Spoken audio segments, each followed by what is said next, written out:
little bit sassy, a little bit crazy, a little bit classy. We got dreams and we got goals. We're just a couple of old sassholes. Hello. Hi. Hi. Oh my gosh, today's the first day that we ever got our volumes right on the first shot. I know. I feel lucky. Are you feeling lucky? I'm feeling so lucky. Good. And welcome, everyone, to a Couple of Sassholes podcast. I'm Brooklyn Maple. And I'm Heather Terry. And this is our power hour of true crime, fucked up shit, horrible things that make you sad, and then also more aware of your surroundings. That was very PSA-y of you. Yeah. You know what? Also in my story today, we talk about like the gut feeling. Mm-hmm. And like, once more, I can't say it enough because Mama be preaching this 24/7. If you have that feeling, that is your body's defense against bad things and from prey. And so if you have that bad feeling, listen to that bad feeling. Yeah. Listen to it. That's right. Don't stamp it down. Because I feel like there's so many times if we're ever lucky enough to hear from the victim's point of view afterwards, they're always like, I had a bad feeling. This was the moment that I was like, I should get out of the car. I should leave the house. I should insert all the things that we should be doing that we didn't do. So, yeah. Anyway. How educational. That's what I'm here for. Yeah. I've had about 3 sips of coffee. Yeah. If we're recording early on a Saturday when it's 20 degrees outside. It's so cold. And I had a birthday party last night, so my head is a little foggy. Heather is a rock star. So I'm grateful for Heather for being here because we had a whole bunch of stuff happen during the week and we just really couldn't record. And so I'm going to hang out with my Uncle Gordon, who is my sweet baby angel that I spend so much time with. He's like 75 and I'm always hanging out with him. He's adorable. Yeah. So we're going to the mall. I love that. Buy me a present. She bought me a present. I know. Oh my God, look at Heather. Yeah. It says maid of honor, obviously. I know. That's a shirt. Yes. And I am obviously the maid of honor because, duh, I would literally gut you if anyone else was. I couldn't imagine even at this point in my life, I don't even know about bringing in like a new actual friend that I would text regularly. I'm like, no. That's okay. You're good. I literally I've got 19 personalities. You don't need another friend. Very good. Everything's solid over here. I'm a lot of work. Yeah. So that's true too. You don't have enough time. Yeah. We finally got our save the dates out for the wedding, which I'm really excited about. Yay. I feel like that was step one. I was in a meeting yesterday that didn't necessarily require me taking notes. So I went through the next 6 months and highlighted the big key items I needed to do for the wedding. I'm sure for any of our listeners who know me or have heard us before, I am a type A, highly anxiety a riddled type person. Capital motherfucking A. Don't be like, I'm a type A. You're a type A. Like A type A. Yeah. Yeah. So in a good way. It's charming. It's charming. Yes. It's charming and it keeps me on my toes. Yeah. Tracy, our boss, is like, it's one of the things that makes you quirky. I'm like, what the See? I know, I get it. It is what it is. Man, we should be realtors. We have good ways to put positive spins on things. Yeah, like that. Carpet in the bathroom. It's quaint. It means it's fucking small. It'll dry your feet when you get out of the shower. Ew, carpet in the bathroom. Yeah, that's a thing. That happened back in like the 70s, 60s.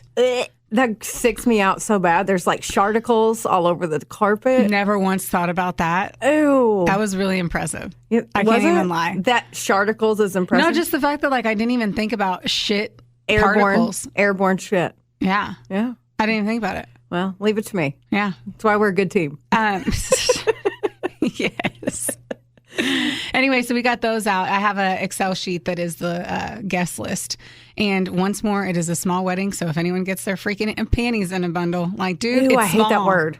Panties. It's a small wedding and it's meant to be. And it's still stressful, even though it's like just my family and like 3 friends from Miami. I'm like, this is so much. It is a lot. It is. Yeah. Heather told me it was, and I was like, I can do this. It's not. Heather literally tried to sit me down before everything was like, here's some things for you to expect. And I was like, no. She's like, oh, it's fine. She was like, you're going to go over budget. I was like, no, I won't, or I just won't have it. Nope, I'm over budget by like $10,000. And it is what it is. It fucking is what it is. Well, that's one thing I've learned from being friends with you. Having a sibling is they're never right. And you have to figure it out from everyone else. But just, that's every human being. Yeah, anyone that you're close to. Yeah, it's the same thing. Like, I don't take offense to it. I know. I'm just acknowledging, that's fucking everyone. I'm like, I've said that to you 6 times, but I'm happy that your random friend from Arkansas told you that. And now you're like, oh yeah, that's right. You're like, Fuck did you know? And I'm like, yeah, I did know. And you did too when I told you 2 months ago, you twat. And another You're like, 15 days you did? ago. I'm like, yeah, I fucking did. It's all right. I love it. Anyway, I put STD next to the people's names, and Travis finally hopped into that Excel sheet that he hadn't touched other than the one time that he made his original list. And just like me, he started cutting people. It's so funny to see the original list, and then you're like, you know what? Fuck you. Fuck you. Fuck you. You're off. I don't like you that much. And he's like, why is there STD next to the name? I was like, oh, they all called me and they said they had a venereal disease. What do you? I go, what the fuck do you think? It's next to your mom's name, Travis. I was You're like, yeah, your mom called me and she's like, hey, this gonorrhea be bitching. flaring Gonorrhea up. be bitching. Flaring up. God, I was like, babe, save the date. And he was like, oh, okay. I mean, I get it. It's not a very charming abbreviate. That's Breevy. Oh my God. That just made you so happy. It did. I kind of want to squeeze you. Other than that, I have nothing else going on besides trying not to fucking freeze to death. Yes. Or like not be able to get my car doors open. Oh my God, yeah. Same. I put together a bookshelf last night. Man, strong ass woman. And I can't lie, I hurt my back the whole time. What? My back hurt the whole time. Like being hunched over like that. I was like, I want to buy 2 more. And I'm like, I don't know if my lower back is. Did you really do it? Like you did it? I did it all by myself. Was it provoked or you were like, I'm going to do this?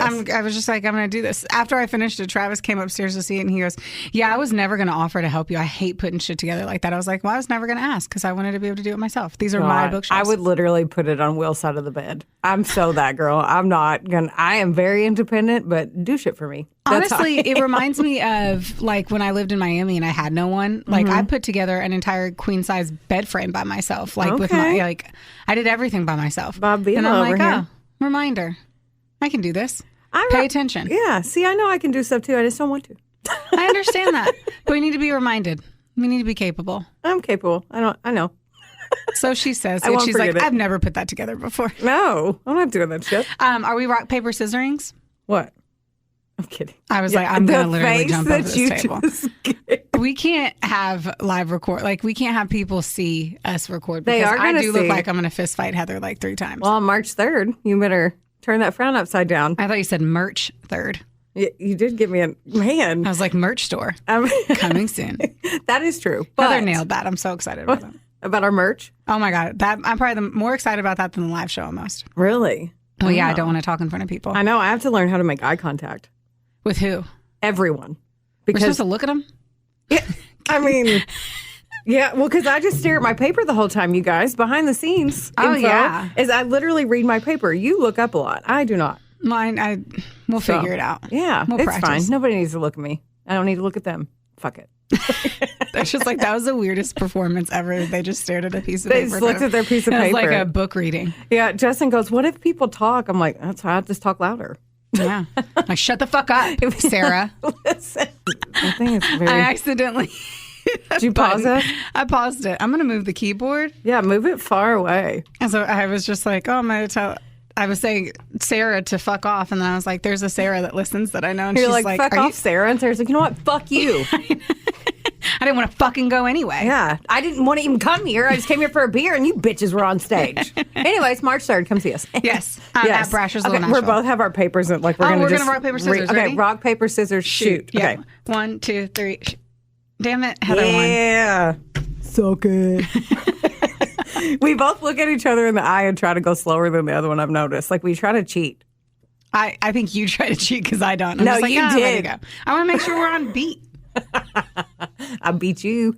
You could try. All right. Today's story, kids, ladies and gents, is Joseph Roy Metheny. Have you ever heard of this? Maybe. guy? I need more than the name. That's it? No, that's all I'm telling you. You guys will Google it. All right, your turn. So I tripped and fell into this. Oh, I thought you were going to say that you literally tripped and fell. By the way, there's black ice in the parking lot, so be careful. There's what? Black ice in the parking lot. Oh. Just... Sorry. You're such a meemaw. Okay. What do you think I'm going to do? I slipped in that parking lot one time. I told you that and fell underneath my vehicle. There's ice outside? Yeah, I stepped on it whenever I got out of my car, and I was like, there's black ice. I need to tell Heather. I love you. Okay. Oh, you got that weak knee. Okay. Yes. My knee is weak. I felt like I could stay standing, but apparently I can't because I fell before. So anyway, Man. look alive. I'm going to stop talking. I'm drinking caffeine. Here she goes. She does this every time we record. She's like, I've had a lot of coffee. Okay. Let me go. Yeah. Okay, my sources, Wikipedia, allthat'sinteresting.com, Murderpedia, and a littlebithuman.com. So, la-ti-da.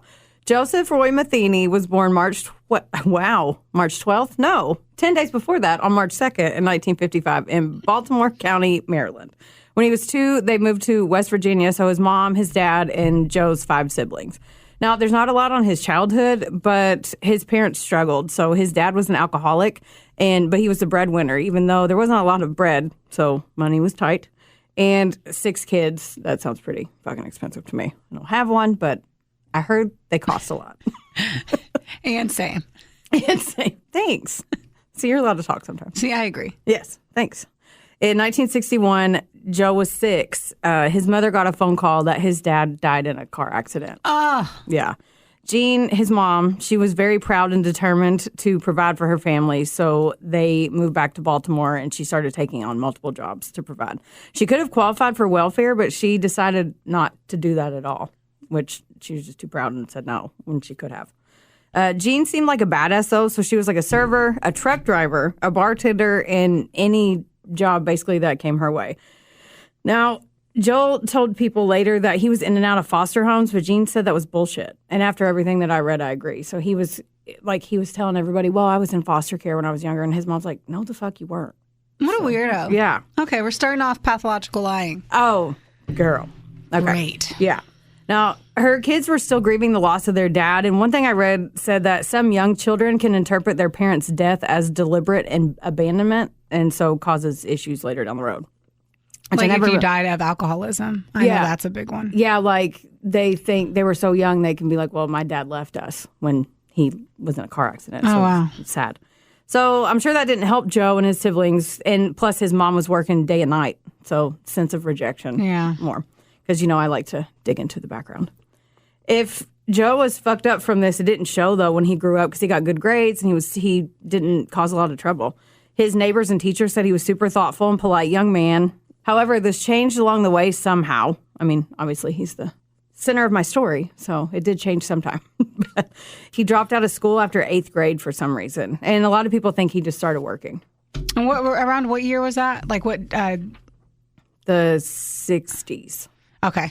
I'm always intrigued whenever we hear stories about people like dropping out of school in the 8th grade. I'm like, is that the 70s? That feels very 70s. Yeah, it was the 60s. So in 1973, Joe was 18. So you can math there. Yeah, I'm not. Yeah, I'm not doing that either. Joe joined the Army, which allowed him to get his GED. And for some reason, he got a 1.5 years of physics education, which is very random to me. It is. So my boobs were sweating before, and now I'm freezing. So just know I'm going to stand up and change the air in here because apparently I'm going through like early I don't menopause. think that thermostat changes the air in this room. I feel cold air. Do you want to go get my jacket? I'm just going to be quiet and continue to let you carry on with your story. So Joe was deployed overseas and would ride home often. And then out of nowhere, he just started acting weird. He stopped responding and cut off all communication, and it's not clear why. Everything I read said that he spent 2 years in the Army without a lot of detail to where he was stationed, and he was honorably discharged in 1975. He went back to Baltimore and eventually went to see his family, and they said something was off, and he was completely different. They were sending his letters to Germany when they were writing to him, but he insisted he was in Vietnam and told all these heroic stories, and no one believed him, pretty much.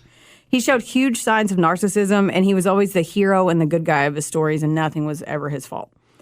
Joe picked up odd jobs living paycheck to paycheck, but he blew his money on alcohol. He was a barfly, and he got hammered all the time, and he eventually escalated to crack cocaine and heroin, going down a dark path. He claimed he got hooked on drugs in Vietnam, which sadly it panned out for some soldiers who had PTSD that were stationed in Vietnam, but again, everyone thinks he was in Germany. So they think he got on drugs in Germany, but he wanted sympathy. So he said he was in Vietnam and had PTSD instead of just getting hooked on drugs. So, yeah. He spent his time with other drug users at a place called Tent City, which it's where he lived a lot because he couldn't afford a place because he blew all his money on drugs and alcohol. People who knew him actually really liked him, and at this time he was about 6'1" and 230 pounds, but his nickname was Tiny. Cute. Yeah. When he was sober, he was a complete gentleman, but when he was fucked up, a switch flipped, and he was rude and violent and loud as fuck. Like, people were like, yeah, when you're sober, we like you, but not. He was fighting and almost craved overpowering people like day and night. So he did this shit for 20 years. And then eventually he met a woman that I couldn't find her name, and we're just going to call her Tina. Because why the fuck not? Why not? Yeah. Go for Tina. I know you'll be shocked, but their relationship was drug-fueled and super toxic. So, in 1984, they had a son, but they kept being pieces of shit. So they were still fighting, drug using, all that stuff, even though they had a kid. Joe picked fights with everyone and racked up tons of charges for assault and drunk and disorderly, all that stuff.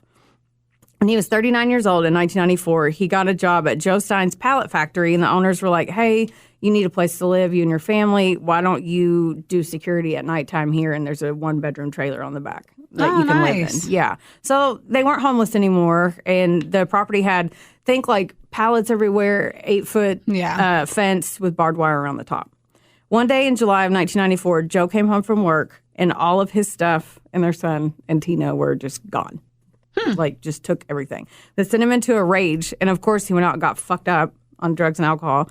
And that, when he went to the bar where he always went to, that's where he met Kathy Magaziner. She was tall and thin. And he was like, hey, do you want to come back to my house? And she's like, yeah. Sure. Okay, so, wow. Okay. Yeah. Mm-hmm. Okay. This is where we take a turn. Oh, this is where we take it. Yes. Okay. Yes. I'm sure whenever he looks back at his life, he was like, and here is where. Yeah, right. Okay, so Joe and Kathy started fucking around when they got back there, and about an hour in, his dominating urge kicked in. He grabbed her neck and began strangling her. Then he grabbed an extension cord to finish because he couldn't just do it with his bare hands. He claimed that after she passed, he cut some of her skin off and pieces of her body and put it in fucking Tupperware. He buried poor Kathy in a shallow grave about 40 feet from his trailer and then buried her clothes and her purse somewhere else. What the fuck? Yeah, he went from drunk and disorderly to this. For 6 months, he worked like normal, like nothing happened. And then one night, he went to dig Kathy back up. 6 months later.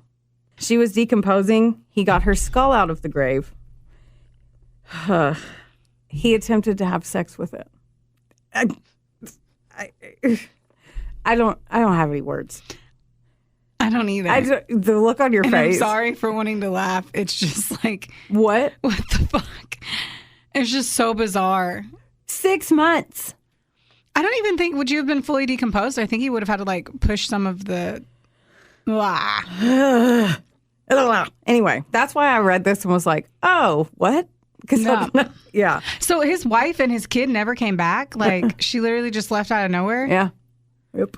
Golly willikers. Yeah. So he, I guess, disposed of the skull, but allegedly he ate the flesh. That was in the Tupperware? Mm-hmm. Yeah. For several months. Ah! And then laid low again. Joe got word that Tina had taken their son to live in Tent City with her boyfriend and pimp and had been busted for drugs, prostitution, and child neglect. Okay. So this, okay. Their son was placed into the state's custody, which pissed him off because he allegedly was in foster care. I still don't believe it, but it just pissed him off. Right. Yeah. So his rap sheet was so long that he would never be awarded custody of their son because he had been in trouble so much. In July of 1995, he went on the hunt for Tina and her boyfriend in Tent City. He was like, fuck this, I'm going to find them. He knew where an axe was hidden there because he had lived there for so long.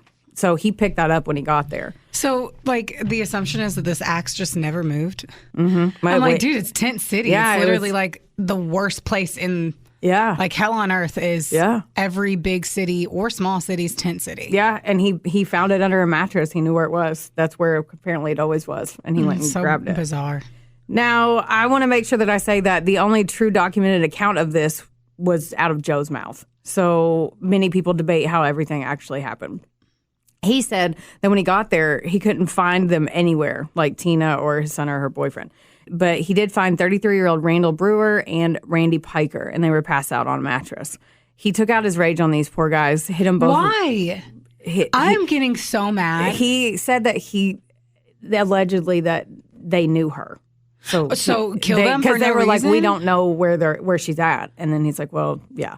So he hit them both repeatedly in their heads, and it killed them instantly, and just left them. He was still pissed, so he dropped the axe there and then went to continue looking. He lured 2 women into the shadows, got them high, started interrogating them about where Tina was, but they were like, we don't even know who the fuck that is. Yeah. And then he said he raped and murdered both of these women and then dumped them into the Patapsco River. Why do you got to rape him? What is going on? Is he on drugs right now or no? He probably is. I mean, he's a user, so I'm assuming he Okay. is. Yeah. While dumping one of the women into the river, he looked up and saw a guy fishing that was staring at him. And he was just frozen. Like, what are you? Oh my God, what do you do? Could you imagine just No. sitting there trying to be like, oh, I'm going to get a carp. Is that a fish? Yeah. Yes, be like, I'm just here relaxing. And then he's like, what? That's a person. Yeah. So Joe grabbed the pipe and sprinted right at him and beat him to death. So that was his 5th person he killed in one night. Now, sadly, I couldn't find any of their names, so I'm not intentionally leaving that out. Yeah. He dropped the pipe and went home. In August, a month later, the cops found evidence linking him to Brewer and Piker and arrested him for that double homicide.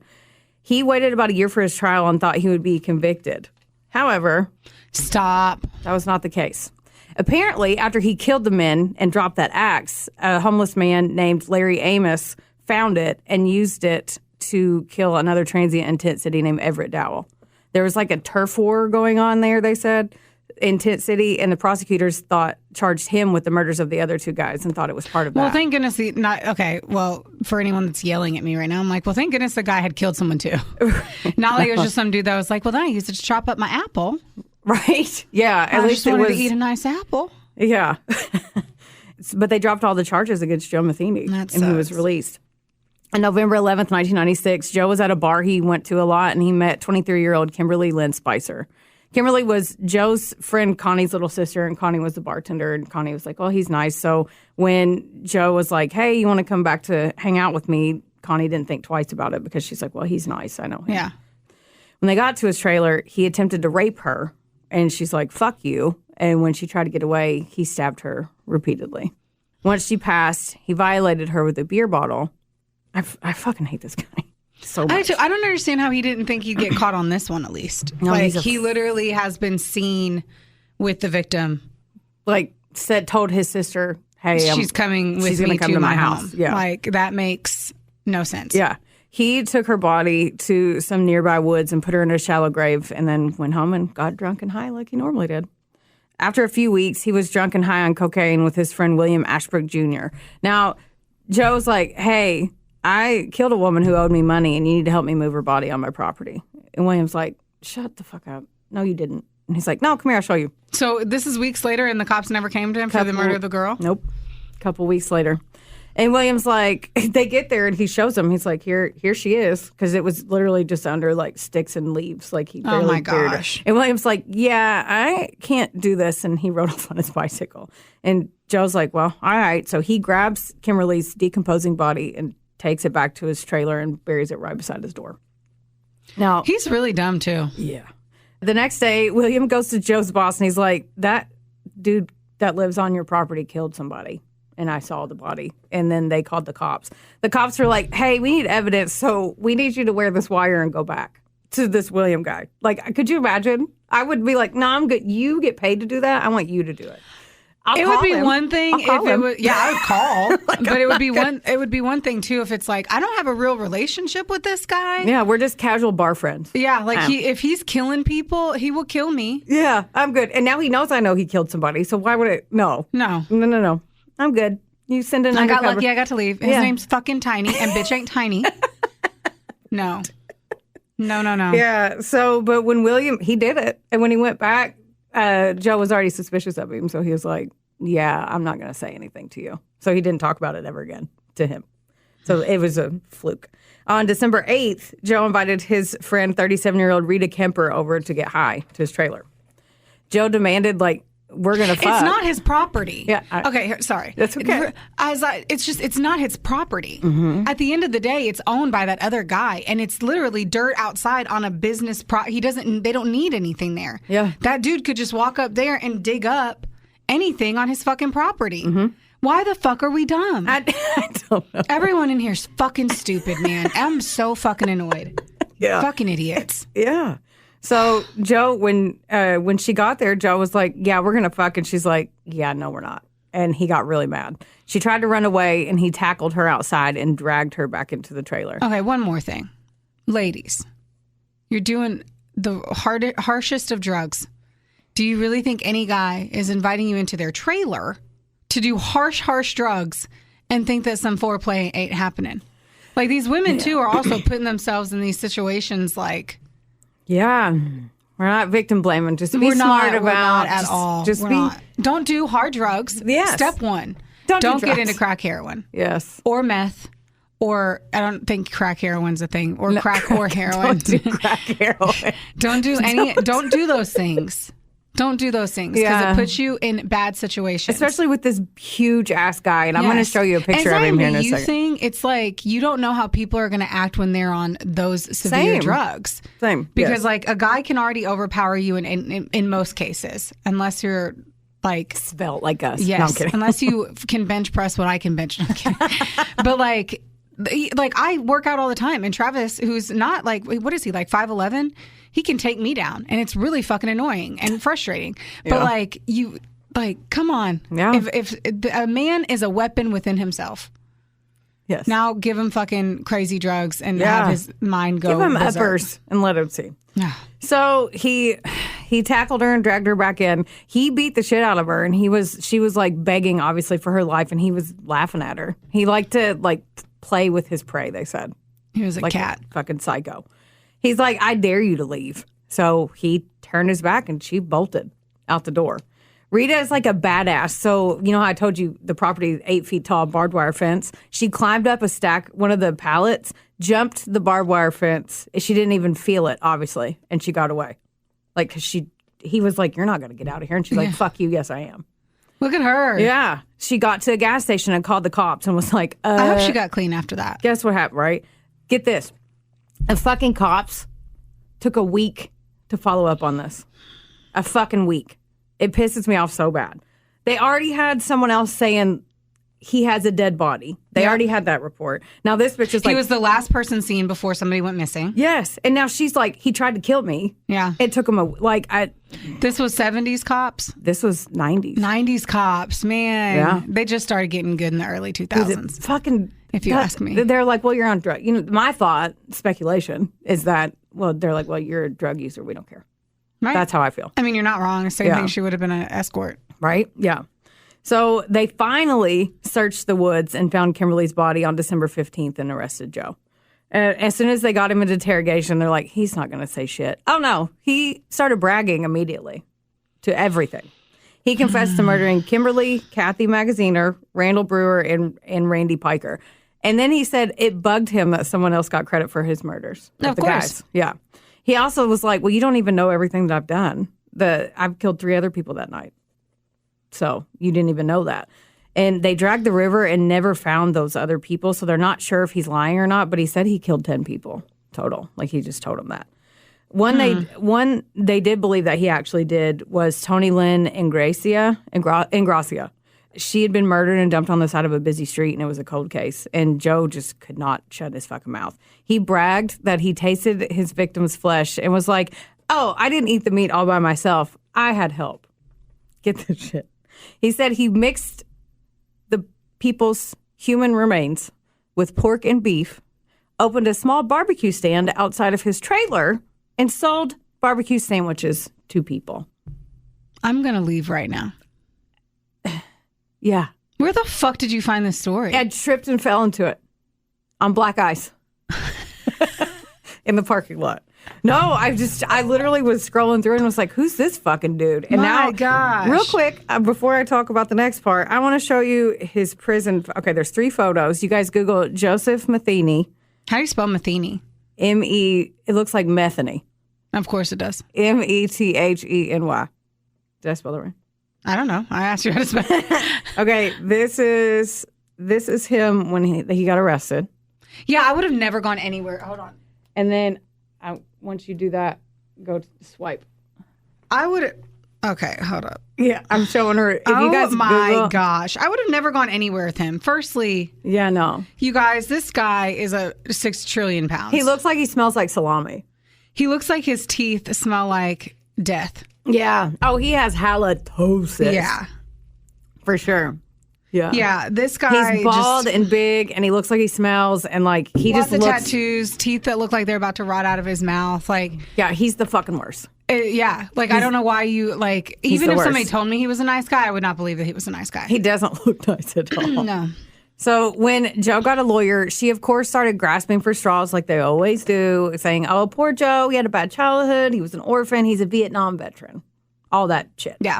In 1997, he went on trial for Rita Kemper's attack, and that's the girl that jumped the fence. But he was acquitted on attempted murder, which is fucking stupid, and found guilty of kidnapping and attempted rape, and got 50 years, which fuck yes to the judge for Yeah. doing 50 years for that, because normally they're like, oh, here, go to probation. You can beat But, a woman within an inch of her life and rape her and sodomize her, and they'll be like, here's probation. Yeah, here, go do community service. I'm sure you won't do it again. So 50 years, good for them for once. In 1998, when Joe was 43, he was found guilty of Kathy Magaziner's death and got life in prison. Good. The same year, he was also found guilty of Kimberly Spicer's murder and was sentenced to death. 2 years on death row, Joe became morbidly obese, like those pictures that you saw. Yeah, because he looked. He went from he looked- 230 to like 450. Yeah. Like, yeah. That's in the pictures that come up mainly. I had to dig to find the one of him when he got arrested because he was like Because he was 230 so much. pounds. Okay, I thought he lost weight in jail. I was like, no. somebody got buff. He got Got it. Big. bulky. Got it. He got pudgy. Okay, that's not pudgy, sister. That's doubling your body weight is not pudgy. That is eating too many fucking fudge rounds for the holidays. That's Oh my God, I getting love pudgy. a good little Debbie. But he's Big Deborah. Yeah. Like, he's a little thick. But 2 years on death row, he was obese, and he was bragging still about everything. Like, he thought it was cool. Of course, he would like, say that, wanted- especially in jail. Yeah, in 2000, his sentence was overturned, and he got a second life sentence instead. So they didn't okay. kill him. But on August 5th, 2017, he was found dead in his cell at 62. They never released why, but I'm going to guess his heart was filled with nacho cheese. And good. What? Fuck that guy. No, that's probably why they were like, we'll take you off death row. You already put yourself on a different death row. Yeah, you're But fine. I'm pretty sure we're the ones fucking taxpayers paying his fucking heart meds. Yeah, well, we're not anymore because he died. Nah, So, fuck him. I know. And that's the fucked up story that I've literally never heard of Joseph Roy Metheny, also known as the cannibal. The fatty patty. Fatty. Fuck that dude. Okay, I'm gonna hop into mine just for time's sake. Okay, mine's a little lengthy. I found this on Wikipedia, or originally I got some information from Wikipedia. I really got this from that murder calendar thingy that I got you. Like, it And has then- a different killer every day. Yeah, and so I found this murder. This not the I found this story because it's not a murder. And then when I was looking through it, I never really get to do this, but as I was like diving into it, I came across Quora. I think I'm saying that right. Quora. Okay. It's a website in which Paul Martin Andrew wrote about his story. So everything is in his own words. Whose words? The victim. Oh. The whole thing is from the victim's words. So I'm going to end up reading word for word. So lived. I can't even believe, like, This is Survivor? yeah. Yes. Okay. So feel free to talk and interrupt while I'm going through it. But Oh, I like, will. how do you pass up him retelling the entire story? You can't. Not at all. So I felt like I had to, from the viewpoint of a 13-year-old boy who was raped and held captive for quite some time. I will say that too. Warning. I'm like, there's just trigger warnings on this. You guys have to make your own choices because he does talk about rape in here. And so you just got to mentally prepare for that. The whole podcast is a trigger warning. Right. Before I do, though, I did want to talk about Paul and who he became after his experience. So 30 years after his ordeal, he went public with this story and became an activist for bolstering Virginia law. Also, additional funding for continued civil rights or civil commitments for sex offenders after their criminal sentences end. Oh. So if you get out of jail for rape being someone that you're now being followed up with in a more severe way. Good. In this case, Virginia did not get a chance to test its new civil commitment for Sexually Violent Predators Act. So essentially, they just extended the guy who did this 5 extra years when another victim came forward after he came out later on. Ugh. But whatever, because I'll tell you more about that later. So this is his story in his own words. Okay. I'll try to let you know whenever I'm just talking myself. Okay. I'm sure you're going to figure it out. But anyway, I was born in 1959, the first of 3 children. With both parents working, we were latchkey kids who pretty much took care of ourselves in the morning and after school. I was 11 when my parents separated, and they divorced when I was 12. The divorce was pretty hard on us all, with bad feelings on both sides, but we got through it.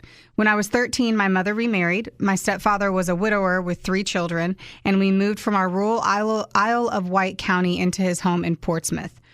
In the city, with movies, arcades, convenience stores, as well as a newly acquired smoking habit, I needed money. He's 13 and he's a smoker. He's like, he's what a year is this committed again? smoker. He was born in 59, so it's in the 60s. So that's on not brand, it'd right? be different now. Yeah. Oh no, so early 70s. But I'm still, like, yeah. I can't believe at 13 he admits to having just a true smoking habit. He's a Wow. smoker. To earn more, I took a paper route, which I enjoyed because it gave me a sense of responsibility and accomplishment. I could ride around and smoke a cig.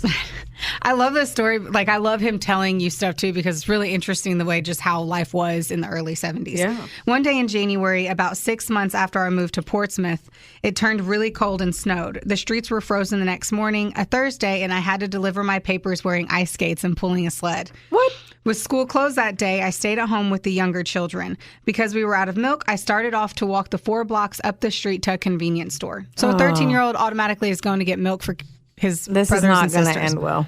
It does. I mean, at the end of the like day, right now. Right. Yeah. I was about 3 blocks from home when a blue van pulled up beside me. The driver said he needed help moving some furniture and asked if I wanted to make some money. I was a precocious verbal child, and my parents didn't raise me to be seen and not heard. I was very at home around adults. He seemed honest enough, so I got in. He introduced himself as Pee-wee. In a recent interview with a Richmond newspaper, Richard Ausley introduced himself using the exact words he said to me that day. Everybody calls me Pee-wee. Who's everybody? That was just his name. Fucking to everyone Pee-wee. else. I'm But already that's mad. the person we hate is Richard Ausley. I assumed who we hated was Pee-wee. Yes. In retrospect, I believe Pee-wee is a mechanism he uses to make himself appear weak or harmless.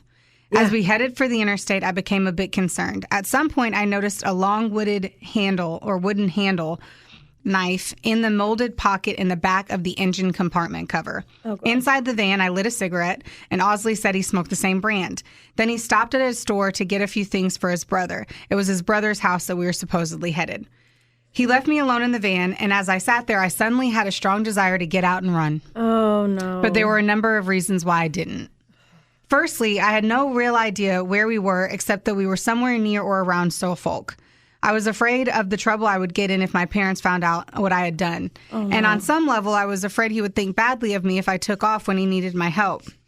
He came back a few minutes later with several bags of groceries and a carton of Marlboros, my brand. As he drove, he constantly engaged me in conversation, encouraging me to talk about myself and assuring me we didn't have much farther to go. When we finally got to our destination, he became upset to find a chain across the dirt road he said led to his brother's house. We were going to have to walk to the house and get the key to the lock on the chain. He asked me to come with him and help carry the supplies he brought to stock his brother's deer box, which was on the way to the house. This is me talking, but the story was really, to me, well planned. You know? I mean, it seems plausible. It seems super plausible. Especially to a 13-year-old. I don't like that. I don't want to do this anymore. We'd gone only about 10 or 20 yards down the dirt road when he said he'd forgotten something and told me to wait while he went back to the van. The van was still clearly in view, and I was able to see him put something down the front of his pants. I was pretty sure it was the knife. I was getting really nervous, but I was unsure of what to do, and I still had a sense I was just overreacting. You're never overreacting. No. Ugh. Nobody really expects the worst. We had walked about a quarter of a mile when he stopped and pointed to a raised area about 30 yards from the road. He said this was his brother's deer box. All that could be seen from the surface was a small piece of tin shaped like a pan that looked like it had been there for a long time. He lifted the front edge to reveal a structure built into the ground. Ausley said this was where his brother hid while he was hunting. I was relieved that some of what he had told me seemed to be true, and I thought that soon we'd be on our way back to Portsmouth with the load of furniture. So all the way through, he still believed that this was going to happen. He went down into the box and had me hand him the supplies. Then he asked me to come down into the box to help him straighten it up. That seemed harmless enough, so I lowered myself into the box. The box was made out of plywood and 2x4s, about 4 feet high by 4 feet wide and 8 feet long, with a large shelf at the back with foodstuffs and supplies and sleeping bags on the floor. When I lowered myself in, I saw the knife that I had previously seen in the truck stuck into the end of the support that held up the shelf. He told me to move to the back of the box so I could help him shake out a blue piece of plastic covering the floor. As we were struggling with this sheet in the tight quarters, he said, "Hold it. This isn't working." Then he said, "I've got bad news for you. You've just been kidnapped." My blood ran cold, and I got that scared feeling you get when you've just been caught in a lie. Then he laughed and said, "Can't you take a joke? I'm just kidding. But you'll have to stay here until this afternoon." I immediately struck a defensive posture, telling him I knew self-defense and I would hurt him if he came near me. He said I was scaring him, and that made me drop my guard. All at once, he grabbed me and pulled me to him. As I was fighting to get free, I reached for the knife, but he had me pretty well restrained. Then he hit me, and I stopped struggling. Ausley warned me that if I ever tried to touch the knife again, he would kill me. That knife has always haunted me over the years. It was a good-sized knife, about 12 inches long, with the brand Old Hickory burned into the wooden handle. When I saw a set of knives made by the same company in the grocery store about 5 years later, I was instantly filled with fear and wanted to run out of the store. I avoided that aisle for a long time after that. To this day, I'm instantly reminded of the incident and the fear whenever I see one of those knives. And thinking back on that week, I always thought I remembered all the sexual abuse. But I now realize I remember only 5 incidents, even though Ausley abused me as many as 3 times a day. The first happened almost immediately. This is when I'm going to tell you to turn it off or whatever if you're around your kids. God. And then also, you're wild for listening to this with your kids. Yeah. And I think the saddest thing was the knife. Like when he mentions that, I don't know, that's just so sad. The whole thing is sad. The whole thing is sad, but like that now he has a trigger. Yeah. That's what I think makes me sad, is that there's something in his life forever and always that will trigger him. Yeah. I don't want to do this anymore. I want to leave. Well, can you just tell the story to everyone else and I leave? No. Okay. He began by telling me, okay, here we go. Sorry. The first happened almost immediately. He began by telling me to remove all of my clothes, and then he did the same. He told me to turn over onto my stomach, and I felt him grease my rectum with Vaseline. Oh, he told me what was going to happen next might be uncomfortable, but it was something he had to do, and I should be quiet. He was not gentle as he lay on top of me, raping me. I don't remember him saying anything. I knew what he was doing, but I had no idea what for. I saw a Nick Nolte movie, The Prince of Tides, a few years ago. He described the time when 3 escaped convicts broke into his home when he was a boy. One raped his mother, another raped his sister, and the third bent him over a table, pulled down his pants, and raped him. What the He said he had no idea one man could even do that to another. I thought the same thing while Ausley was sodomizing me. It seemed to last forever, but it was probably only 10 minutes or so. Isn't that so sad? He had to reference a movie because he didn't even understand what was happening, because he didn't know boys could do that to boys. Oh, God. I know that he ejaculated because the semen had acted like an enema, and the next morning I saw that I had soiled my underwear. Oh, God. When it was over, he rolled off me and told me to get dressed. He gave me all new clothes, including thermal underwear. I didn't know why he gave me different clothes until the day he left and made me change back into my original clothes. Then I realized he hadn't wanted anyone to recognize me by my clothes if they happened to see us outside of the box. The next incident I remember happened that night as we lay in our sleeping bags. He reached over, undid my pants and masturbated me. Again, I had no idea what was happening, but after it was over, I figured it out pretty quick. He asked me if that was my first time, and because I didn't want him to think I was some rube, I told him that it wasn't and that my girlfriend had done that to me before. That was a lie, but it was also the last time he did that. He was withdrawn and very quiet. What I said had probably upset him, what I said had obviously upset him. I recognized early that if I could keep him talking, I could put off his attacks, and I tried to continually engage him in conversation and otherwise keep him occupied.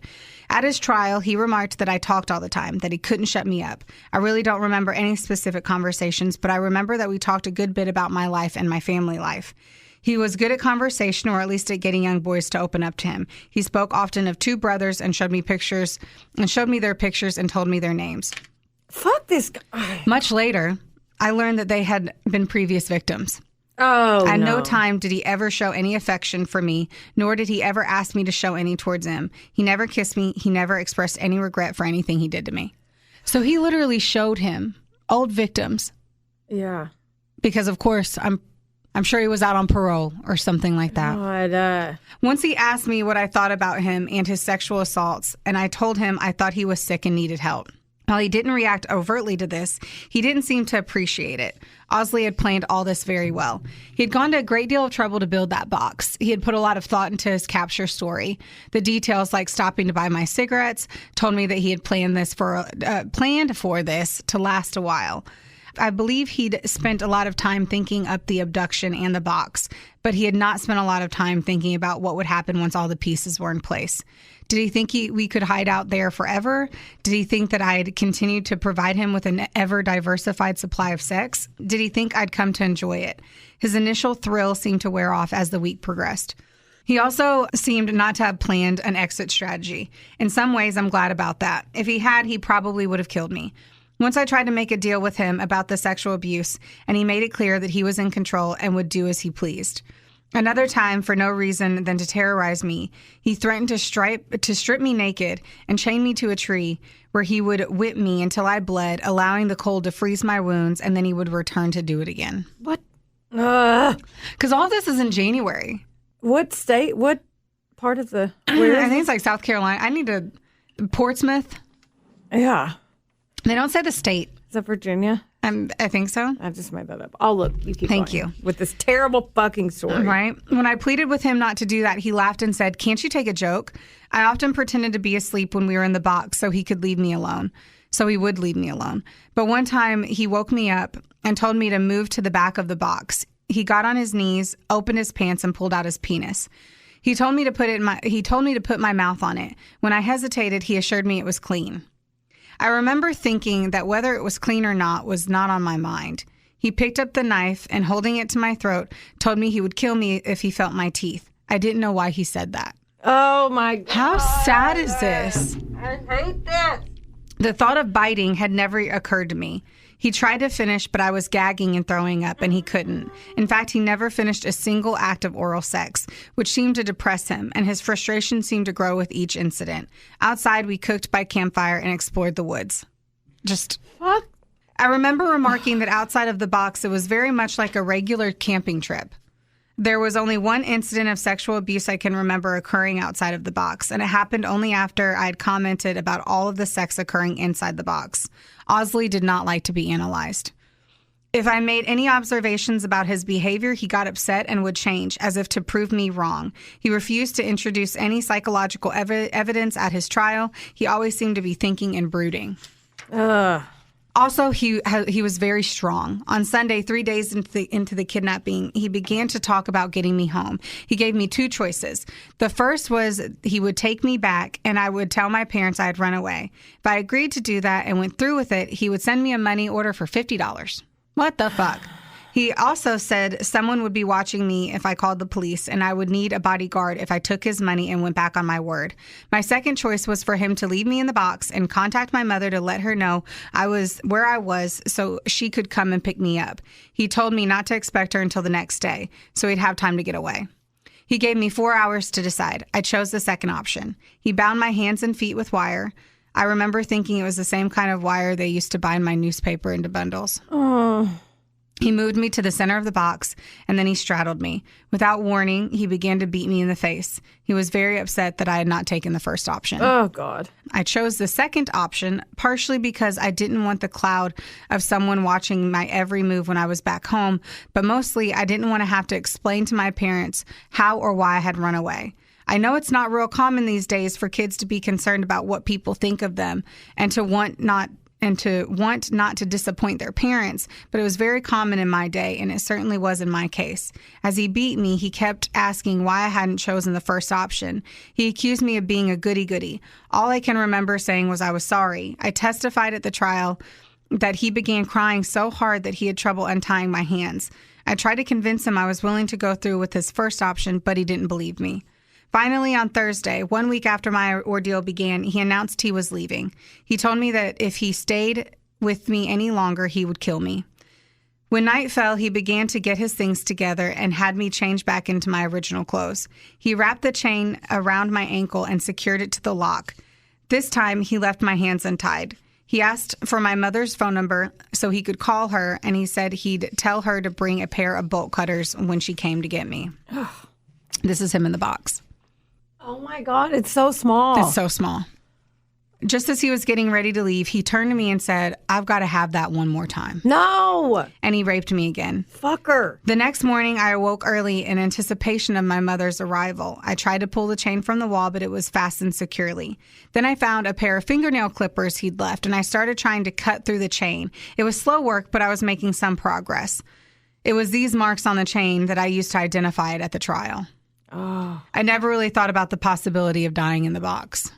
A 13, it's so... 13 back in the 70s. Like now, if a 13-year-old was in this situation, they'd be like, I'm dead. Mm-hmm. Like there'd be no concept that they weren't going to end up dying. Yeah. I think. Because now we know the horrors of the fucking world now and they how know crazy people stranger are. danger, etc. Yeah. Then A you're 13-year-old isn't going to the store to get milk. Yeah. Or And watch all their... Or cigarettes. Hopefully. In my mind, I was on the way to freeing myself. So this kid, this guy is just his naivety unbelievable. Helped him, probably. He's so, but he also was just, I'm capable. Like at the end of the day, this kid who was 13 was going on 35. He was like, I'm capable. Yeah. I'm in control now. I'm going to get out. I mean, good. Yeah. Fuck this story. All right, keep going. Also, for some reason, I never imagined the possibility of him outright killing me. He never thought he was going to kill him. Pretty soon, I heard the sound of a vehicle coming. I was certain it was my mother because I could hear the shifting of gears, and my mother owned a Plymouth Duster with a 3-speed manual transmission. But he had never called her. When I saw it wasn't my mother, but some sort of a truck, I began to yell and scream, mostly profanities. I'm always reminded of this when I watch The Silence of the Lambs, and the girl in the pit screams profanities at Jodie Foster as she's being rescued. One of the passengers pointed a rifle at me and ordered me to come up out of the box. I told him I couldn't, that I had been kidnapped and was chained. I was very afraid he was going to shoot me. Eventually, the 4 rabbit hunters got out of their truck and sent someone to get the police. I wanted to continue to cut through the chain to free myself, but they told me I should wait until the police came so they could see me as I'd been left. When the police came, they took pictures, cut the chain, and put me in a police car and took me to the hospital. But it was not the hospital where my mother worked, and I insisted they take me to that one. My first memory of being at the hospital was sitting in a large examination room. I heard footsteps coming quickly down the hall and my mother's voice saying, "Where is he? Where is he?" I have the clearest memory of my mother running up to the police officer standing outside the door. Her knees were bent as she ran up to him, and I believe she was about to collapse. Yeah. I jumped off the exam table and ran to her, and she hugged me very hard. Oh. I'll also say, too, like, he does, like, the fact that he was found the next day, those hunters weren't there all those other days. Yeah. They happened to drive by that day at that time. Mm-hmm. If they never had, he would have died. Yeah. He would have starved to death, chained to or he would have gotten out because he's like, I was making slow. Yeah. He obviously in his mind was like, I was going to get out either way, but he was left for dead. Oh, God. Which is way worse than just being killed. Yeah. Well, not in this case because he actually was able to be freed. But yeah. Later, some police detectives brought a photo album, and I identified a picture of Richard Ausley. At the time, I was still calling him Pee-wee. The detective told my mom they already knew who they were after. They just wanted me to confirm it.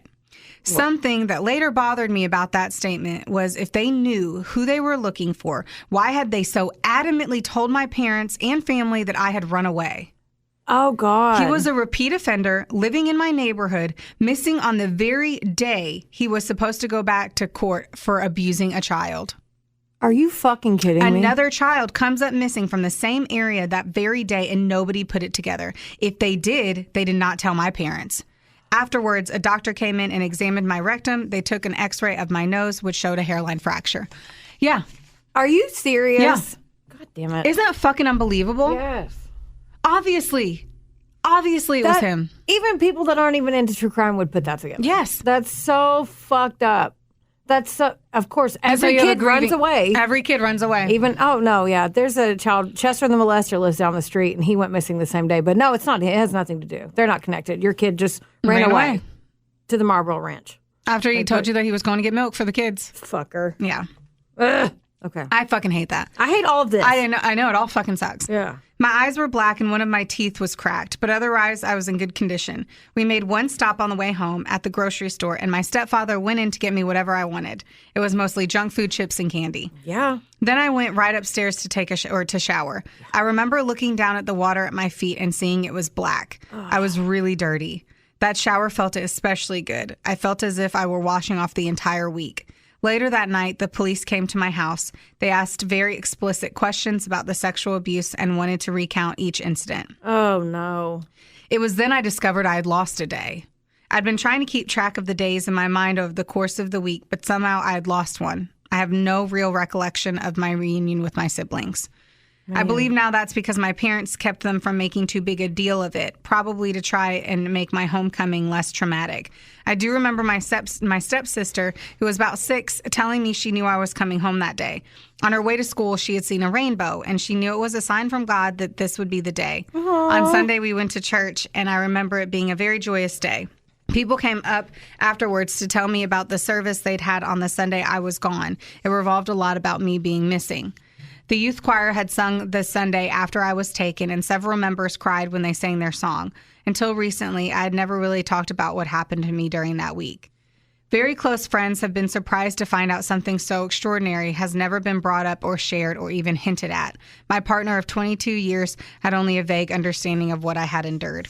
Now, I'm going to say here, of 22 years, so it took 30 years for him to ever talk about it. Yeah. Besides what he had done, and then this apparently, and then he became an activist.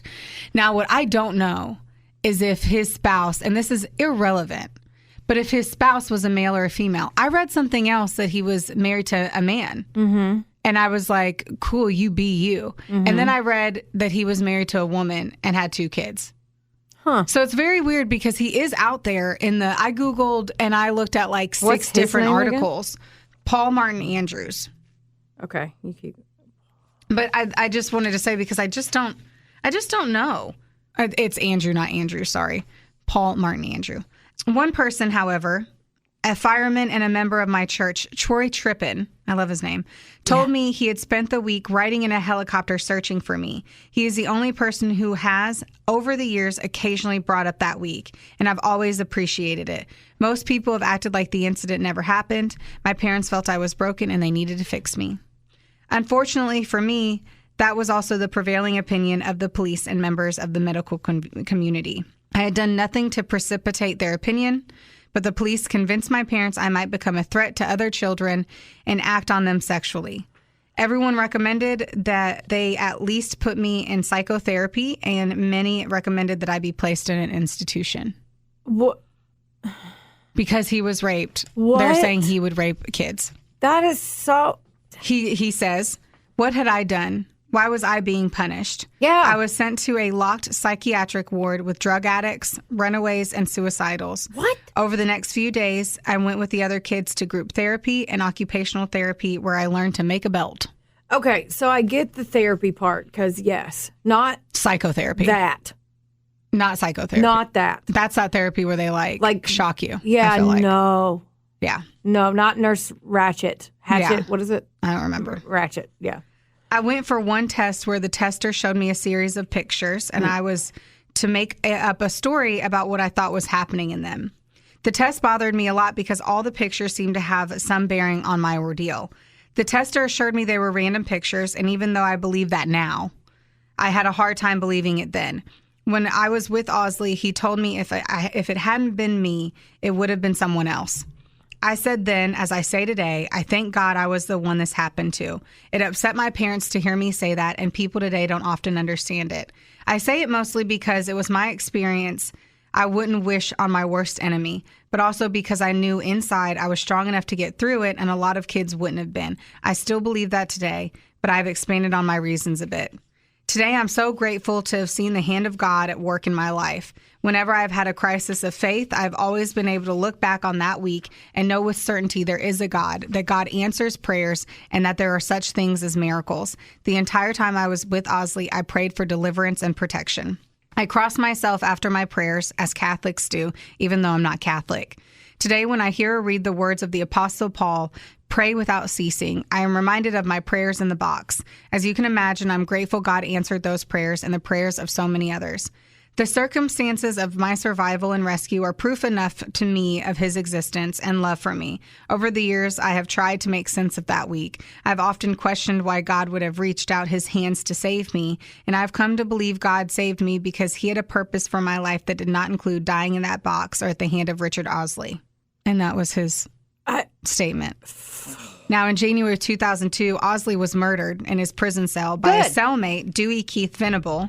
Good job, Dewey. Yeah, good way to go, Dewey. And Andrews later said that he did not hate Ausley or did not wish death on him. He sounds like a really good human. Well, let me confirm that for you. Okay. He is the founder and president of the Paul Martin Andrews Foundation, a nonprofit organization dedicated to helping those in need. He's also the founder of the Paul Martin Andrews Institute, a think tank focused on social justice and economic development.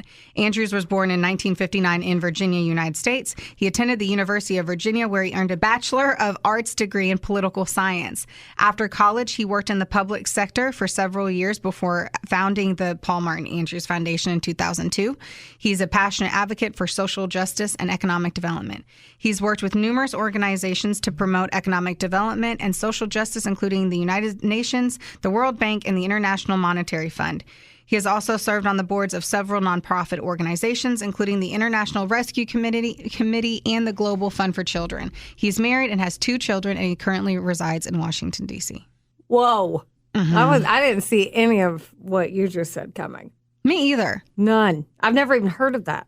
I guess I didn't read that. The cat, you just looked at me like, bitch. I got it from your desk. Well, I must have skipped that day. So I went to, over the holidays, I cleaned out my desk and I had saved this story. And I tucked it somewhere and then just randomly found it. And I was like, I can't believe a kid lasted 8 days in a hunting box. Yeah. In the woods. And then to dig into it further, I knew it was a child rapist who had taken him. God, yeah. And I knew he was 13.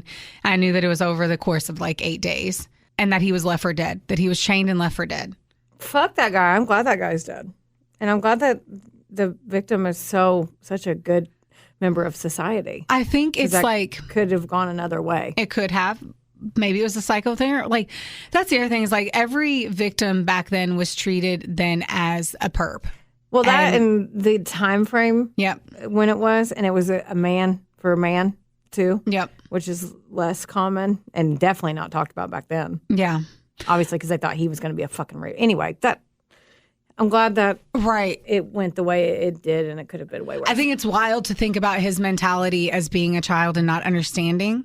Like hearing it from he didn't even understand that was a thing and that you could do that. He doesn't talk about the pain of it. He said he doesn't remember but 5 instances and it happened 3 times 8. I'm glad he doesn't remember. Me too. It's such a shocking and sad experience. I think also too just the fact that it took 30 years for him to talk about it. So he has a spouse of 22 years and never talked about it. Could you imagine like hearing that later? You're like, okay, I'm going to talk to you about this. And 22 years in. What? And you're like, that's what you went through? And you're just over here using a knife every day to chop up vegetables and just the whole not feeling weird about belts because you learned how to make a belt. And that's what he took away from it as a grown adult. Yeah. You know, this is him writing it as a grown adult and still like, I learned how to make a belt. Oof. It's an unbelievable, it's really unbelievable. Yeah. We definitely went 2 different directions today, which we always do. I was happy to tell his story. Yeah. I'm happy that he felt free to tell it. Yeah. I'm sad it took 30 years, but maybe that was his own personal journey that he needed to take. Yeah. For him to feel like he could talk about it because it is male on male is a whole different scenario. Mm-hmm. Well, maybe other people will hear it. And all as traumatic. Like they can tell their stories too. Yeah. So. Well, that was about 21 years ago that he is now like 64. Yeah, I Googled him. Yeah, isn't he good looking?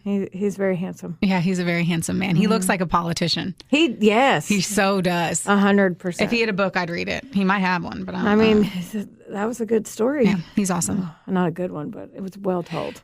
It's by him. Mm-hmm. Well told by him. Way to go, guy. Way to go, Paul. Way to go, Becky. Oh, thank you for me finding it. Yeah. On my desk, apparently. as you trip and fell into your fucking crazy shit. Oh, yeah. Well, Yeah. I felt like that was a good episode. Thanks, everyone. We hope you think so, too. Yes. Rate, subscribe, Review. and give us a review. Yeah. That would be nice, too. Tell everybody all this stuff. Please. Okay. Love you. Bye. I love you. Bye. Theodore, can I pet that dog?